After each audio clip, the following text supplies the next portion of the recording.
আলহামদুলিল্লাহ, চকবাজার এলাকা রাজাকার মুক্ত। সম্পূর্ণ এলাকা এখন ছাত্র দলের অনুকূলে। সবাইকে শুভেচ্ছা। ইসলামী ছাত্র শিবিরকে হঠাতে পারে এভাবেই উল্লাস প্রকাশ করছেন চট্টগ্রাম মহানগর ছাত্র দলের যুগ্ম আহ্বায়ক জিএম সালাউদ্দিন কাদের আসাদ। যে পোস্ট এখন সামাজিক যোগাযোগ মাধ্যমে ভাইরাল।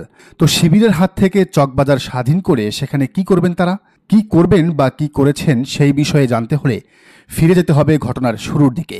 স্থানীয় সূত্র বলছে, চকবাজার এলাকায় সদ্য বহিষ্কৃত যুবদল নেতা ইমদাদুল হক বাদশার অনুসারীরা সম্প্রতি ভ্যান থেকে চাঁদাবাজি করতে গেলে মহসিন হল কলেজের শিক্ষার্থী শিবিরের আরিফসহ জামাতের কয়েকজন তাদের ধরে পুলিশের হাতে তুলে দেয়। এই ঘটনার ক্ষোভে সোমবার আরিফকে একা পেয়ে বাদশার অনুসারীরা ছাত্রলীগ বলে থানায় নিয়ে যায়। পরে থানা থেকে আরিফকে ছাড়াতে গেলে বাদশার অনুসারী ছাত্রদল ও যুবদলের কর্মীরা মহসিন কলেজ শিবিরের নেতাকর্মীদের উপর হামলা করে। পরে পরিস্থিতি নিয়ন্ত্রণে সেনাবাহিনী মোতায়েন করা হয়। তো এই হলো এদের স্বাধীনতার মূল কাহিনী। স্বাধীনতা ঘোষণা করে এখন সেখানে স্বাধীনভাবে চাঁদাবাজি করা যাবে আর কি। এই ঘটনার পর রাজনীতি বিশ্লেষকরা বলছেন, এটি হলো বৃহত্তর সমস্যার একটি ক্ষুদ্র স্যাম্পল। বিএনপি, ছাত্রদল, যুবদল মিলে জামাত শিবিরের সাথে আগামীতে কি আচরণ করবে এটি তারই বহিঃপ্রকাশ। এটি কোনো বিচ্ছিন্ন ঘটনা নয়।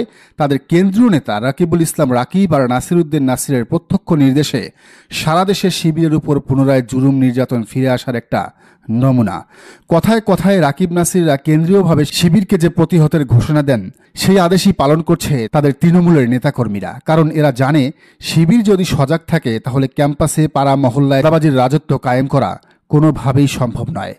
ছাত্রদল গতকাল যে শুধু চট্টগ্রামেই শিবিরের সাথে ঝামেলা করেছে তা নয়, তারা ওই দিন জামাতের আমির ডাক্তার শফিকুর রহমানকেও লাঞ্ছিত করেছে। মাইলস্টোনের ঘটনায় হাসপাতালে যাওয়ার পথে ছাত্রদল সভাপতি রাকিবের অনুসারীরা আমিরে জামাতের পথ রুদ্ধ করে তাকে হটানোর চেষ্টা করেছে। শিবিরের উপর ছাত্রদলের এই জুলুম ছাত্রলীগের জুলুমকেও হার মানাবে বলে মনে করেন রাজনীতি নিয়ে গবেষণা করা মানুষরা। তারা বলছেন, এর আগে 1991 থেকে 96 এবং 2001 থেকে 2006-এ বিএনপির শাসনামলে বিভিন্ন ক্যাম্পাসে ছাত্রদলের হাতে যত শিবির নেতা শহীদ হয়েছেন তার সংখ্যা গেল 17 বছরের লীগের শাসনামলের চেয়েও অনেক বেশি। ফলে আগামীতে আবারও বিএনপি ক্ষমতায় গেলে সবচেয়ে ভয়ঙ্কর হয়ে উঠতে পারে তাদের এই অঙ্গ সংগঠনটি। শিবির পেটানোকে লীগ যেমন জায়েজ করেছিল স্বাধীনতা বিরোধী ট্যাগ দিয়ে, ঠিক একই ট্যাগ এখন ব্যবহার করছে ছাত্রদল। যেখানেই তাদের অপকর্মে বাধা দেওয়া হচ্ছে সেখানেই তারা রাজাকার আর স্বাধীনতা বিরোধী আখ্যা দিয়ে জেল জুলুম হামলা করছে শিবিরের উপর।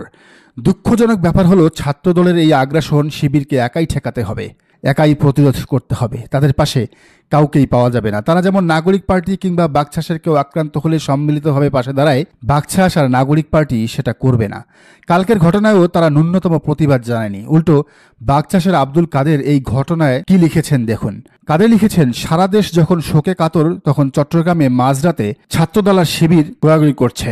আপনাদের শুভ বোধ হয় হবে কবে? মানে এই ছেলের সুশীলগিরিটা দেখেন। ও জানে এখানে কারা ভিকটিম, কারা মজলুম, কারা জুলুমের শিকার। তারপরও প্রথম আলো, ডেইলি স্টারের মতো দুই গ্রুপের ঝামেলা হিসেবেই বিষয়টিকে ব্যাখ্যা করছে।